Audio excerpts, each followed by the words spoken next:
दोस्तों सुप्रभातम। देखिएगा, चयन बोर्ड के मेंबर ने कल अपना कार्यभार संभाल लिया। चयन बोर्ड जो शिक्षा सेवा चयन आयोग है, क्योंकि चयन बोर्ड के ही भवन में नया आयोग होगा, यह आदेश जारी हुआ है। और देखिएगा, मैं पूरी डिटेल आपको देने वाला हूँ। भर्तियाँ भी तेज होने वाली हैं, तो पूरी डिटेल आप लोगों के बीच में है। सदस्यों का कार्यभार ग्रहण करने के साथ गठित हुए उत्तर प्रदेश शिक्षा सेवा चयन आयोग का कार्यालय प्रयागराज के एलनगंज स्थित उत्तर प्रदेश माध्यमिक शिक्षा सेवा चयन बोर्ड के भवन में होगा।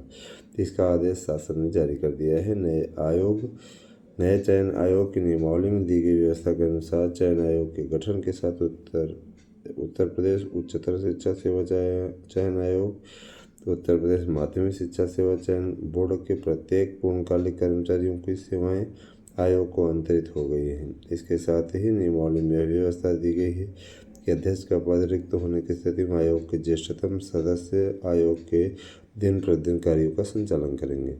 मैंने कहा था कि वरिष्ठ सदस्य जो हैं वो अध्यक्ष का काम करते रहेंगे जब तक अध्यक्ष नहीं आ जाते। नए आयोग में समायोजित किए गए पूर्णकालिक कर्मचारियों के वेतन, अन्य भत्ते, वेतनमान और पदोन्नति, पेंशन, ग्रेच्युटी, पारिवारिक पेंशन, समस्त प्रकार के अवकाश, उपार्जित अवकाश, चिकित्सा अवकाश, चिकित्सा सुविधाएं एवं लाभ और अवकाश, नकदीकरण, बोनस, अवकाश यात्रा और फिर है रियायत, जिसको LTC भी कहते हैं, सेवानिवृत्ति की गई आयु और अन्य समस्त यह नियम जो है लागू होंगे। राज्य सरकार कर्मचारियों के लिए शासन द्वारा प्रदत्त है और समय समय पर राज्य सरकार द्वारा जारी किए जाएंगे। इधर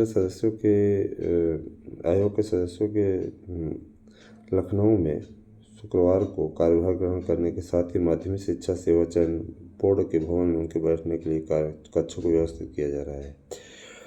कार्यालय में लखनऊ में कार्यभार ग्रहण कर चुके सदस्यों के 1-2 दिन में आयोग के कार्यालय पहुंचने की उम्मीद है। माने कार्यभार लखनऊ ग्रहण करा दिया गया है।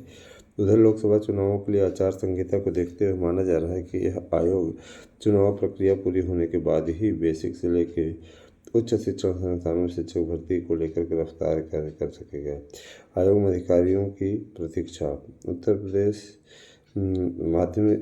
शिक्षा सेवा चयन आयोग में 1 सचिव, 4 उप सचिव, 1 परीक्षा नियंत्रक, 1 वित्तीय नियंत्रक, 1 विधि अधिकारी एवं 1 वित्त एवं लेखाधिकारी, 1 कंप्यूटर ID समन्वय के पद सृजित हैं। ठीक है, तो आपका इंतजार समाप्त हो चुका है। शिक्षा सेवा चयन के आयोग के सदस्यों ने संभाला कार्यभार, तेज होगी भर्ती। देखिएगा, उत्तर प्रदेश शिक्षा सेवा चयन आयोग के 12 सदस्यों ने शुक्रवार को अपना कार्यभार ग्रहण कर लिया। विधान भवन में के उच्च शिक्षा विभाग के कार्यालय में उन्होंने प्रमुख सचिव उच्च शिक्षा MP अग्रवाल से मुलाकात की और नए आयोग के कामकाज को लेकर बैठक भी की। देखिए ना, हमने कहा था पहली बैठक हुई है। अच्छा, बेसिक से लेकर के उच्च शिक्षा तक के शिक्षकों की भर्ती अब यही आयोग करेगा। पदभार संभालने वाले सभी सदस्य प्रयागराज में अपने इस कार्यालय में जल्द आकर कामकाज शुरू कर देंगे। सदस्य के रूप में प्रयागराज के राम सूचित, आजमगढ़ के योगेंद्र नाथ सिंह, ऐसा पूरा नाम दिया हुआ है जिनका चयन हुआ है। ठीक है, उसके बाद में ध्यान दीजिएगा, उत्तर प्रदेश उच्चतर शिक्षा सेवा चयन आयोग विभिन्न डिग्री कॉलेजों में 1017 असिस्टेंट पदों को भर्ती कर रहा है। वहीं माध्यमिक शिक्षा सेवा चयन बोर्ड ने 4163 पदों पर भर्ती के लिए आवेदन मांगे हैं। तो ये मान के चलिए कि ये भर्तियाँ जो हैं लोकसभा चुनाव के पश्चात होंगी, लेकिन कार्यक्रम इधर आ जाएगा। मैंने आपको बताया है कि जून माह में हर हाल में पेपर हो जाएगा, तो आप लोग अच्छे तरीके से तैयारी करते रहें। और जिस तरीके से आपने नोट्स खरीदने में तेज़ी दिखाई है, मैं आपका इसके लिए आभार व्यक्त करता हूँ। बहुत आभारी हूँ कि आप लोगों ने विश्वास किया। और महंगे कोचिंग संस्थानों में जाने की अपेक्षा में दोस्तों अच्छा ये होता है कि हम क्या करें, हमारे पास में सीधा सा वो होता है कि आप हमारे नोट्स पढ़िए। हमारे नोट्स से 100% प्रश्न आने की गारंटी है। ठीक है, एक और खबर आ रही, देखिएगा, लखनऊ एसटीएफ ने पेपर लीक प्रकरण के 2 आरोपियों को किया गिरफ्तार। तो ये जो पेपर के आउट के आरोपी हैं ना दोस्तों, इनकी मरम्मत सरकार लगातार कर रही है, ठीक है।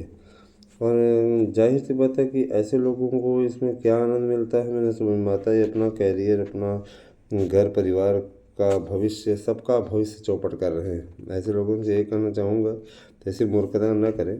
हालांकि अभी इनकी मरम्मत हो ही जा रही है बढ़िया से। देखिएगा 2 लोगों को गिरफ्तार किया है। और इन लोगों का समझ नहीं आता कि इनको क्या आनंद मिलता है ना।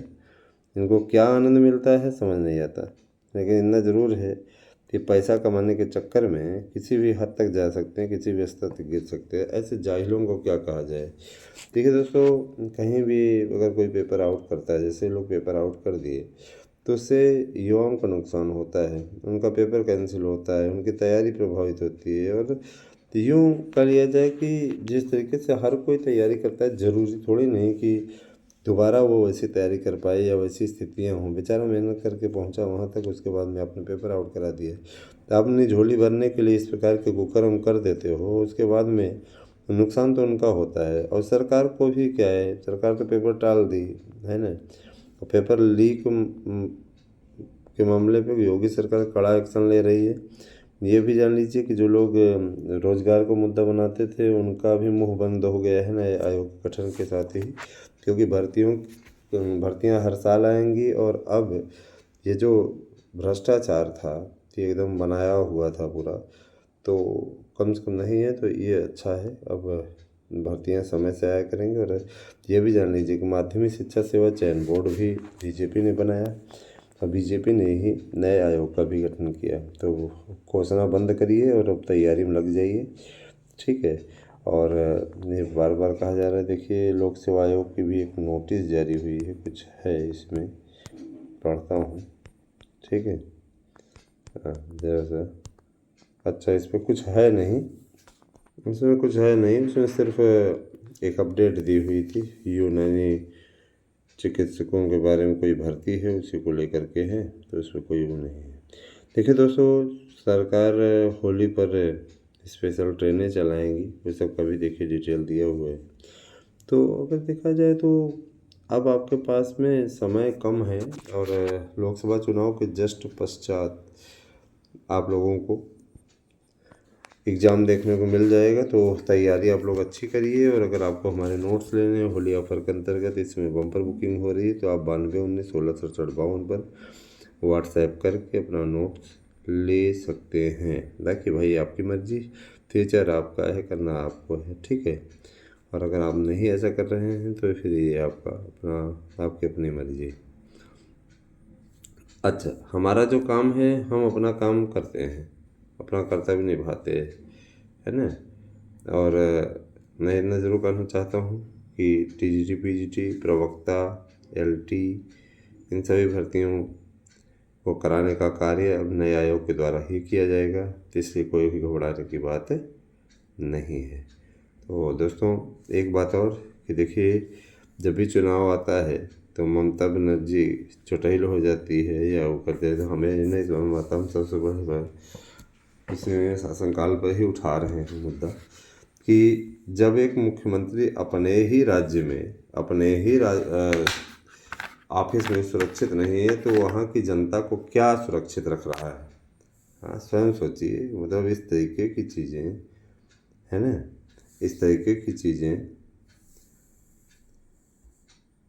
करने वाले लोग, पता नहीं इनको क्या मेंटलिटी, किस तरीके की, हर बार चुटैल हो जाती है। चुनाव नज़दीक आया, नहीं जीत पाते हैं तो चुटैल होने का नौटंकी करती हैं। तो नौटंकी ही है। हालांकि इनकी नौटंकी को जनता समझ चुकी है।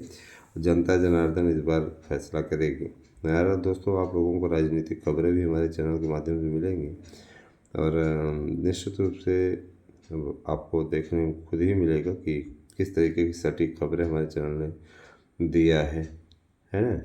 और मैंने आपसे कहा था ना कि हमारी न्यूज़ सबसे सटीक, देख लीजिए सटीक ही होती जा रही है।